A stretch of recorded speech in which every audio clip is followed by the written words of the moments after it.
Hello friends, नमस्कार। मैं हूं अनिल सिंह और आप देख रहे हैं Gurukul brilliant math analysis YouTube channel. आज के क्लास में हम जीरो ऑफ अ पॉलिनोमियल पढ़ने वाले हैं। ये पॉलिनोमियल का लेक्चर नंबर 8 है। इसके पहले हमने जीरो पॉलिनोमियल, कांस्टेंट पॉलिनोमियल के बारे में पढ़ा है, डिग्री क्या होता है उसके बारे में भी पढ़ा है, और पॉलिनोमियल से जुड़े बहुत सारे ऐसे तमाम शब्द या टर्म हैं उनके बारे में और उनके डिफिनीशन हमने पढ़ा है। ऐसा कोई इंग्लिश का शब्द नहीं है जिसका हमने हिंदी नहीं पढ़ा है। ये जो है हिंदी मीडियम के हमारे स्टूडेंट के लिए है। जितना भी इंग्लिश इसमें मैं यूज करता हूँ, इंग्लिश के शब्द यूज करता हूँ, उसका हिंदी मैंने पहले ही बता दिया है, और जो छूटा भी है उसका इंग्लिश और हिंदी साथ में लेके चलूंगा।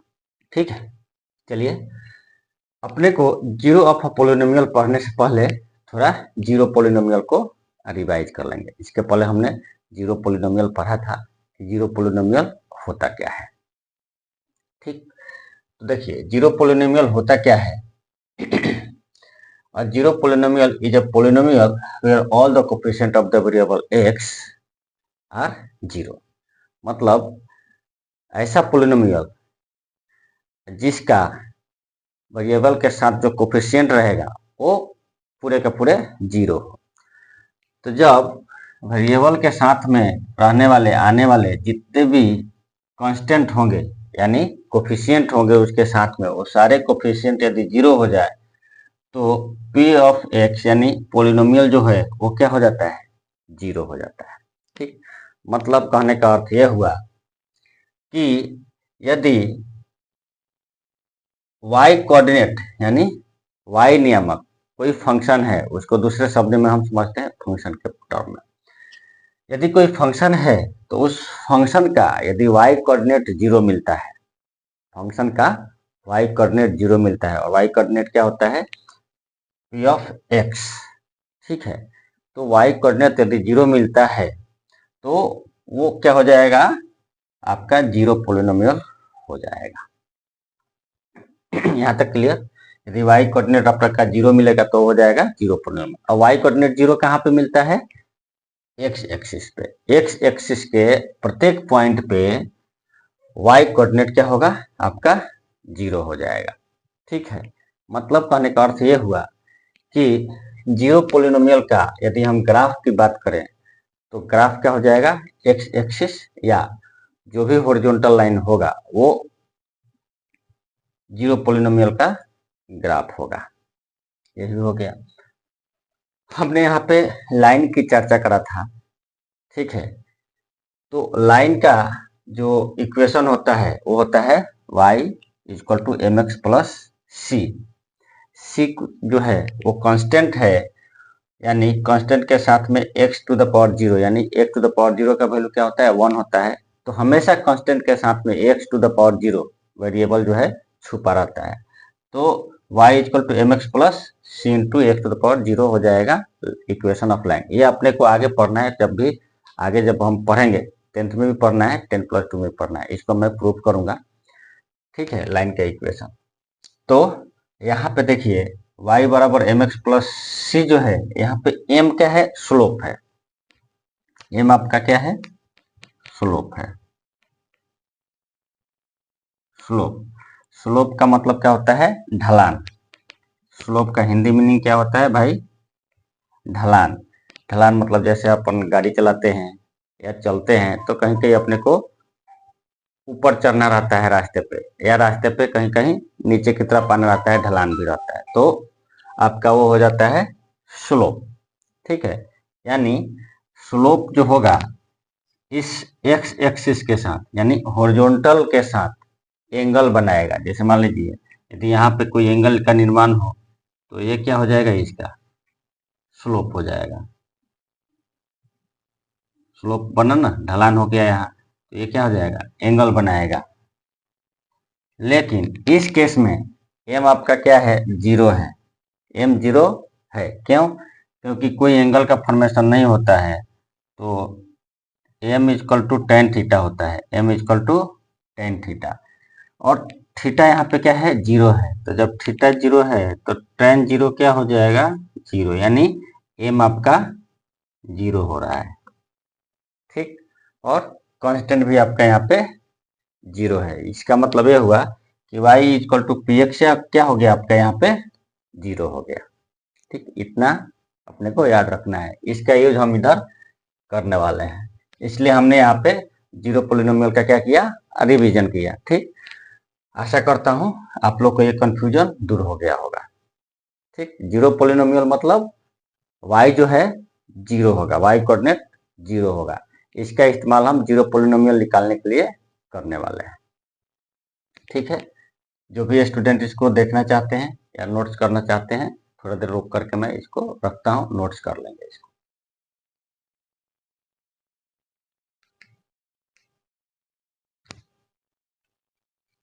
चलिए अब इसे मिटा दिया जाए, हटा दिया जाए, क्योंकि इसका ग्राफ भी हम समझेंगे।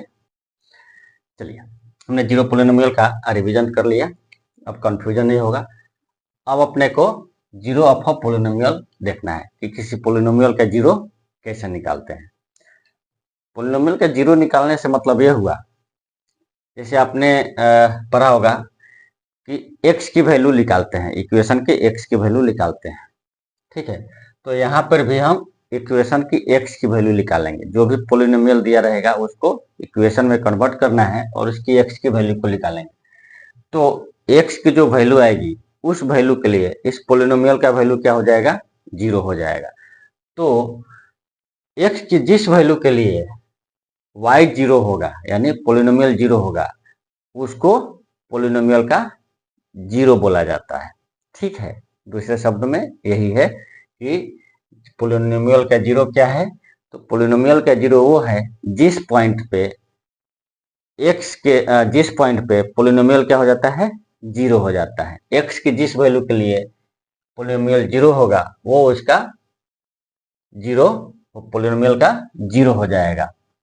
तो देखिए उससे डेफिनेशन क्या आता है, जीरो पोलिनोमियल का भी डेफिनेशन हम पढ़ते हैं, तो a real number alpha is equal to 0 of the polynomial p of x if p of alpha is equal to 0।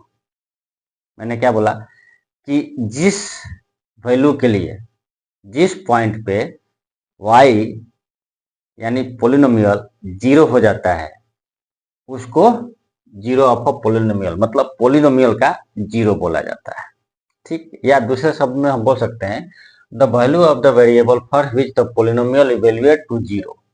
मतलब कहने करते हुआ कि जिसके लिए मतलब वेरिएबल जो है x जो ले रहे हैं हम, उस x के यानी वेरिएबल के जिस वैल्यू के लिए ये पोलिनोमियल का जो वैल्यू आएगा, पोलिनोमियल जो इवेल्युएट होगा वो क्या हो जाएगा, 0 होगा। हमने क्या बोला कि x के जिस वैल्यू, तो x यहाँ पे क्या है, वेरिएबल है, और वो क्या है, रियल नंबर है।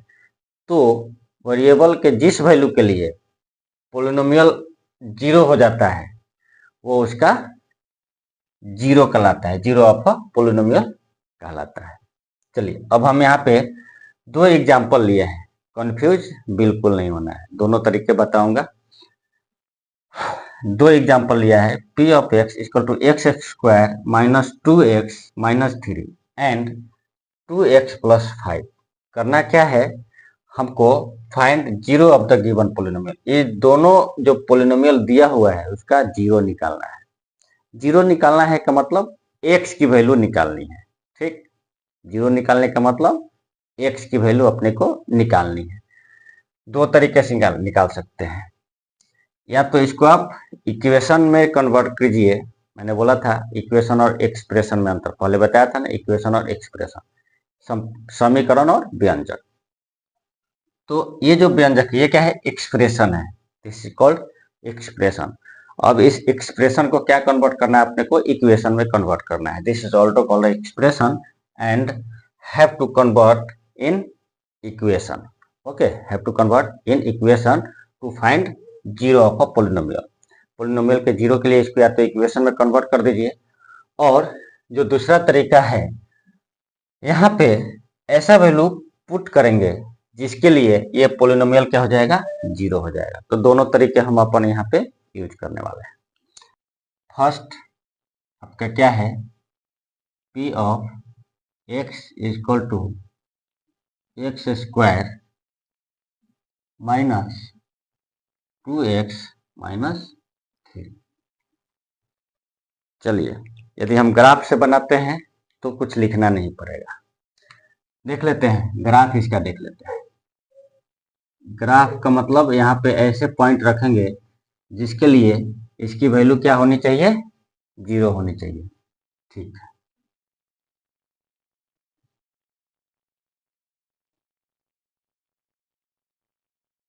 एक्स एक्सिस, ये वाई एक्सिस।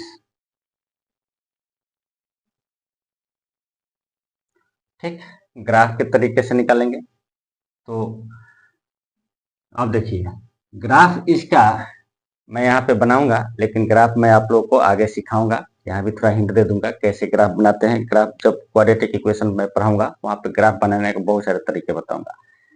किसी भी क्वाड्रेटिक इक्वेशन, अलजेब्रिक फंक्शन का ग्राफ कैसे बनाते हैं। ठीक है, कोई बात नहीं, यहाँ पे पहले देखते हैं।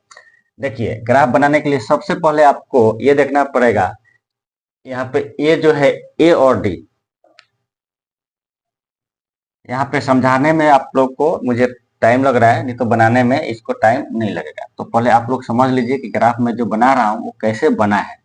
यहाँ पे ए क्या है, ये जो है यहाँ पे मल्टीप्लीकेशन में है, तो यहाँ पे ए ग्रेटर देन 0 है। और डी, डी आप लोगों ने एक पढ़ा होगा, डी, डी क्या वैल्यू क्या होता है, b square minus 4ac। Quadratic equation में डी आपने पढ़ा होगा कि बी स्क्वायर माइनस 4ac निकालते हैं। नहीं पढ़ा है तो देख लीजिए।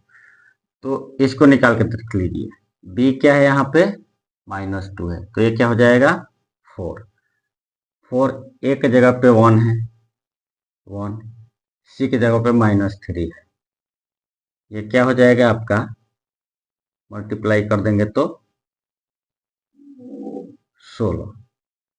ये क्या है, ग्रेटर देन 0, यानी आपका ए भी ग्रेटर देन 0 है और डी भी ग्रेटर देन 0 है। जब ये इक्वेशन आएगा तो इसका मतलब ये है कि जो आपका ग्राफ बनेगा एक्स एक्सिस से नीचे आएगा, उसका वर्टेक्स जो होगा इस एक्स एक्सिस के नीचे होगा। एक पॉइंट कंफर्म हो गया कि जो वर्टेक्स होगा एक्स के एक्सिस के नीचे आएगा, लेकिन अब वो राइट आएगा या लेफ्ट आएगा ये कंफर्म नहीं है। मैं जब क्वाड्रेटिक इक्वेशन बताऊंगा वहां पे बताऊंगा कि कैसे समझेंगे। ये कंफर्म हो गया कि एक्स एक्सिस के नीचे इसका वर्टेक्स आएगा। तो सबसे पहले वर्टेक्स निकाल लेते हैं। वर्टेक्स यदि आप नहीं निकालेंगे तो ग्राफ आपका 0 होगा। और इस तरह आप वर्टेक्स नहीं डिक्लेयर कर सकते कि किसको बोलेंगे। तो वर्टेक्स जो है आपका एक तरीका है वर्टेक्स निकालने का। वर्टेक्स जो होता है क्वाड्रेटिक इक्वेशन का, b/2a 4ac minus b square by 4a, ये आपका वर्टेक्स होगा। तो क्लियर हो जाएगा कि हमको कहाँ तक कैलकुलेशन करना है। तो इसका वर्टेक्स जब निकालेंगे तो ये हो जाएगा आपका 1 माइनस 4। 1 कैसे हो जाएगा, b आपका -2 है तो ये क्या हो जाएगा आपका 1 हो जाएगा। और 4ac आपका मैंने निकाल दिया था, तो 4ac क्या है, -12। अब इसको ही उल्टा कर लीजिए, इसको क्या करेंगे उल्टा कर लेंगे। ये बी स्क्वायर और -4ac था तो क्या आया था, ये आपका 16 आया था। जब हम इसको उल्टा कर लेंगे तो क्या हो जाएगा, -16 हो जाएगा। तो -16 से -4 हो जाएगा, -4 यानी -4 आ जाएगा। तो वर्टेक्स आ गया आपका 1 और -4। तो देखिए अब y एक्सिस पे 1 2 3 4, इसको 4 पॉइंट y एक्सिस पे लेते हैं। तो यहाँ पे 4 पॉइंट लेंगे तो ये क्या आएगा, यहाँ पे आपका इसके पैरेलल आएगा, यहाँ पे -4, यानी वर्टेक्स आपका ये हो जाएगा। अब इसके नीचे आपका एक ग्राफ नहीं आएगा। ठीक, वर्टेक्स आप नहीं निकालते तो कहीं से भी आप कर्व कर सकते थे, लेकिन अब हमारा डिसाइड हो गया कि वर्टेक्स ये आएगा इसका। ठीक, वर्टेक्स डिसाइड हो गया। अब आगे चलते हैं। वाई एक्सिस पे एक्स कोऑर्डिनेट 0 होता है, तो एक्स को 0 करने पे क्या आएगा, -3 आएगा। तो एक पॉइंट यहां भी आ गया कि कर्व जाए आपका बनेगा वो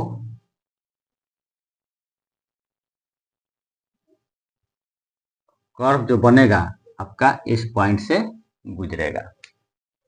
कर्व किस पॉइंट से गुजरने वाला है, इस पॉइंट से गुजरने वाला है। ठीक है, अब देखते हैं हमने क्या रखा, 1 रख दिया, 0 रख दिया। 2 पे देख लेते हैं क्या होता है। यदि x की वैल्यू 2 रखते हैं तो ये हो जाएगा 4, ये भी हो जाएगा 4, ये -3। अब देखिए 2 रखते हैं तो ये -4 हो जाएगा और ये 4 हो जाएगा, यानी ये क्या हो जाएगा आपका p ऑफ x 4 -4 -3, ये कैंसल यानी -3 आ जाएगा आपका। यानी ये जो हो जाएगा 2 जब रखेंगे तो यहाँ पे भी एक वैल्यू मिलेगी। आपका कर्व जो है इस पॉइंट से होते हुए जाएगा। ठीक, आपका 3 पॉइंट मिल गया। अब देखते हैं कि किस वैल्यू के लिए इस p ऑफ x की वैल्यू 0 होने वाली है। अब -1 रखिए, -1 रखेंगे क्या हो जाएगा, 1 + 2 -3 यानी -1, यानी जो कर्व जो है इससे होकर के गुजरने वाला है। तो यहाँ पे आपका वैल्यू जो हो जाएगा -1 0। ठीक, अब दूसरा देखते हैं। हमने क्या रख लिया, 1 2 -1, अब 3 रखते हैं। जब x की वैल्यू 3 रखेंगे तो क्या हो जाएगा, 9 6 -3, मतलब यहाँ पे भी आपका p ऑफ x बराबर 0 हो रहा है। तो ये कर्व आपका यहाँ से भी होकर के गुजरेगा। तो कर्व आपका क्या हो गया, ये आपका क्या हो गया, p of x = x² - 2x -3 का ग्राफ हो गया। और ये ग्राफ x एक्सिस को कहां पे कट कर रहा है, -1 0 3 0, यानी इस 2 पॉइंट पे ये जो है पोलिनोमियल जो है आपका 0 हो रहा है। किस किस पे, x = -1 और 3 पे, x = -1 और 3 पे ये पोलिनोमियल आपका 0 हो जाएगा। जब भी x की वैल्यू -1 रखेंगे तो आपको 0 मिलेगा, 3 रखेंगे तो भी आपका p ऑफ x 0 मिलेगा। मतलब 0 ऑफ अ पोलिनोमियल क्या हो जाएगा, पोलिनोमियल क्या हो जाएगा, -1 एंड 3। एक तरीका है, ग्राफ से निकाल लीजिए। दूसरा है कुछ दिमाग नहीं लगाना है, दिमाग कुछ भी नहीं लगाना है। करना क्या है, इक्वेशन को 0 कर दीजिए। किसके हिसाब से, इसके हिसाब से। ये जो डिफिनेशन पढ़ा, the value of variable for which the polynomial evaluate to 0 is called 0 of a polynomial. ठीक, तो p ऑफ x जो है उसको 0 कर दीजिए। तो क्या करेंगे, p ऑफ x आपका क्या दिया है, ये फर्स्ट मेथड हो गया। ठीक, फर्स्ट मेथड में क्या करना है भाई, ये ग्राफ नहीं बनाएंगे तो भी चलेगा। आप इसको 0 कर लीजिए। किस वैल्यू के लिए, वो वैल्यू आपको निकालना है जिस वैल्यू के लिए पोलिनोमियल 0 होगा। पोलिनोमियल 0 कब होगा, जब वो x एक्सिस पे उसका पॉइंट रहेगा, मतलब x एक्सिस पे हमेशा पोलिनोमियल क्या होगा, 0 होगा। ठीक, तो 0 ऑफ पोलिनोमियल निकालने के लिए x y कोऑर्डिनेट हमेशा 0 करना पड़ता है। ठीक, तो अब y कोऑर्डिनेट क्या है, x² - 2x - 3। अपने को क्या करना है, 0 निकालना है। तो 0 निकालना है तो इसको हम क्या करेंगे, 0 कर लेंगे। ठीक, तो 0 कर लेंगे तो लेट x² - 2x - 3 = 0। हमने 0 कर लिया, मतलब कन्वर्ट इनटू इक्वेशन। अब 0 करेंगे तो अब इसको सॉल्व करेंगे। सॉल्व करने से हमको x की वैल्यू मिलेगी। तो x का वैल्यू जब मिलेगा तो वो x का वैल्यू इसके लिए क्या हो जाएगा, जीरो ऑफ अ पोलिनोमियल हो जाएगा।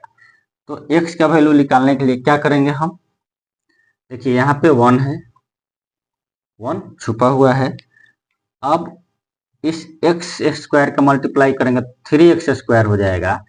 अब ये जो है 2x, इसको ऐसा दो टर्म में कन्वर्ट करना है, -2x को दो टर्म में कन्वर्ट करना है, ताकि जोड़ेंगे तो -2 आना चाहिए और गुना करेंगे तो क्या आना चाहिए, आपका -3x स्क्वायर आना चाहिए। तो करेंगे क्या, तो देखिए क्या करेंगे, यहाँ पे 3x में से यदि x घटा लेंगे, एक मिनट,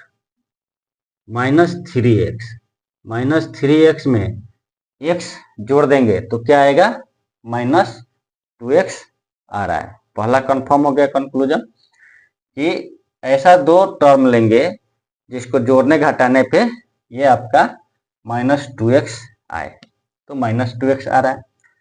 अब उस दोनों टर्म को, यानी इसको और इसको जब गुना करेंगे तो क्या आना चाहिए, -3x स्क्वायर आना चाहिए, -3x स्क्वायर आना चाहिए। तो गुना कीजिए, -3x और x क्या आ जाएगा, 3x स्क्वायर आ रहा है। ठीक, तो दो टर्म अपने को मिल गया। तो x square -3x plus x -3 equal to 0, ये क्या हो जाएगा, x -3 and x plus 1 equal to 0, इसलिए x क्या आ जाएगा आपका -1 एंड 3, ये आपका हो गया जीरो ऑफ पोलिनोमियल। मतलब कुल मिलाकर के हमको x की वैल्यू निकालनी है, जो पोलिनोमियल दिया है उसको इक्वेशन में कन्वर्ट करना है। ये नया नहीं है, आगे जब हम पढ़ेंगे तो इसका इक्वेशन मिलेगा, इस टाइप का इक्वेशन मिलेगा, बोलेगा find the value of x, तो वैल्यू निकालनी रहेगी x की। और यही बात यहाँ पे है कि ये पोलिनोमियल के फॉर्म में है, इसका x निकालना है, उसको जीरो ऑफ पोलिनोमियल बोल दिया गया है, नया शब्द नहीं है।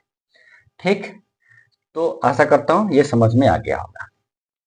अब आप लोग को इसका ग्राफ बनाना है दोनों तरीके से, ग्राफ के मेथड से एंड समीकरण के मेथड से, दो तरीके से इसका आंसर आपको निकाल के बताना है कि आपका आंसर क्या आ रहा है। ऐसे तो आंसर देखने से पता चल रहा है कि इसका जीरो क्या होगा, लेकिन एक मेथड आपको निकाल करके बताना है कमेंट में, ताकि पता चले कि आप लोग कितना एक्टिव हैं और अपने पेपर को लेकर के कितना आप लोग जागरूक हैं।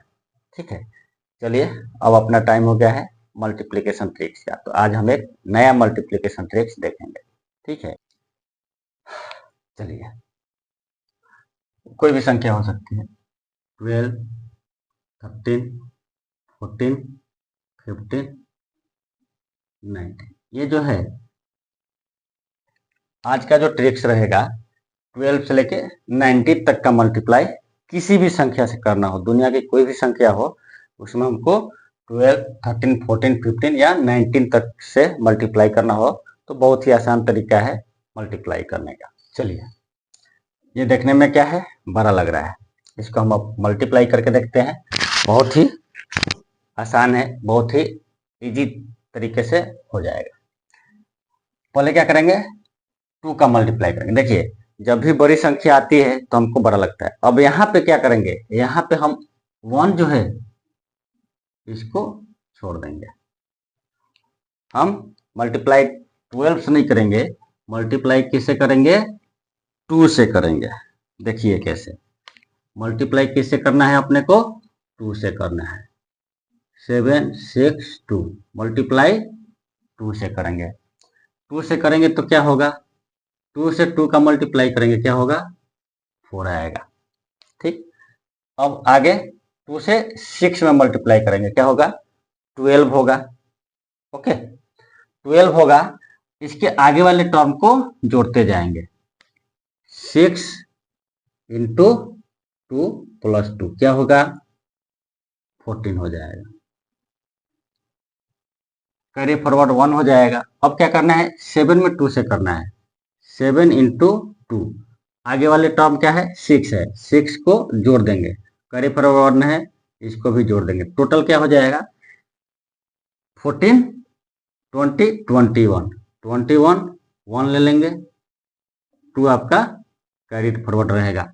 अब क्या करना है, इस 2 का 5 के साथ मल्टीप्लाई करेंगे, 5 इंटू 2, 5 इंटू 2, आगे वाला टर्म क्या है 7 है, तो प्लस 7 प्लस कैरिड फॉरवर्ड 2, ये कितना हो जाएगा 17 19, ठीक है 19, 9 लिख देंगे, कैरिड फॉरवर्ड आपका 1 रहेगा। अब क्या बच गया भाई 8 बच गया, 8 से 2 का मल्टीप्लाई करना है, 8 इंटू 2 प्लस आगे का टर्म क्या है 5 है, प्लस कैरिड फॉरवर्ड 1 है, ये कितना आ जाएगा 16 21 22, 22 हो जाएगा, 2 लिख देंगे, 2 आपका कैरिड फॉरवर्ड रहेगा। अब जो लास्ट का जो टर्म आएगा कैरिड फॉरवर्ड वो इस लास्ट वाले टर्म के साथ जोड़ना है, तो ये कितना है 8 है, तो 8 प्लस एक कैरिड फॉरवर्ड जो होगा ये होगा 10, तो आंसर आपका ये बन गया 1029144। ठीक, आसान है, यही तरीका सबके साथ करना है, 13 के साथ यही आएगा, 12 के साथ, 14 के साथ भी आएगा, 15 के साथ भी आएगा, 19 तक आप किसी भी संख्या में इस तरीके से मल्टीप्लाई कर सकते हैं। सबसे पहले क्या करना है, यूनिट संख्या को मल्टीप्लाई करना है, 2 इंटू 2 क्या आया आपका 0 यानी 4, 0 4, 2 डिजिट मैंने बना दिया, 4 हो गया। अब क्या करना था हमने, अब इस 2 का 6 के साथ मल्टीप्लाई करना था और इसके पहले वाली संख्या को क्या करना है जोड़ देना है, तो जोड़ा तो 14 आया, 4 1 कैरी फॉरवर्ड हो गया। अब क्या करना है, इस 2 का इसके आगे वाले संख्या से मल्टीप्लाई करना है और उसके पहले वाली संख्या यानी 6 को जोड़ना है, कैरी फॉरवर्ड भी इधर आ जाएगा। ठीक, ये अपने को रिपीट करना है टेक्निक को, कब तक, इस लास्ट डिजिट तक। उसके बाद जो कैरी फॉरवर्ड होगा उस कैरी फॉरवर्ड को इसके साथ जोड़ देंगे, आपका आंसर आ जाएगा। ठीक, बहुत ही आसान तरीका है, तो आशा करता हूं ये टेक्निक आपको अच्छी लगी होगी। अब आप लोग क्या करना है, 13 14 15 90 से मल्टीप्लाई करना है और बताना है कि आंसर आपका क्या आया। जब भी ऐसा कुछ भी होगा तो आप टेंस प्लेस पे जो डिजिट है उसको निगलेक्ट कीजिए, हटा दीजिए। जैसे 15 से करना है तो आपको किससे मल्टीप्लाई करना है, 5 से करना है। 90 से मल्टीप्लाई करना है तो मल्टीप्लाई 90 से नहीं करके किससे करना है, 9 से करना है। ठीक, चलिए आशा करता हूँ ये तरीका आप लोग को बहुत पसंद आया होगा, और पसंद आता है तो क्या करते हैं भाई, लाइक करते हैं, और लाइक करके उसको शेयर भी करते हैं, तो थोड़ा बहुत मजा आता है। और इन दोनों को करने के बाद क्या करते हैं, चैनल को सब्सक्राइब करते हैं ताकि आगे आने वाले वीडियो का आपको नोटिफिकेशन मिले और ज़्यादा से ज़्यादा वीडियो आपको देखने को मिले इस टाइप का। तो चलिए लाइक शेयर एंड चैनल को सब्सक्राइब करते रहिए आप लोग। मैं चलता हूं, अब आप लोग से मिलूंगा अगले क्लास में, तब तक के लिए धन्यवाद।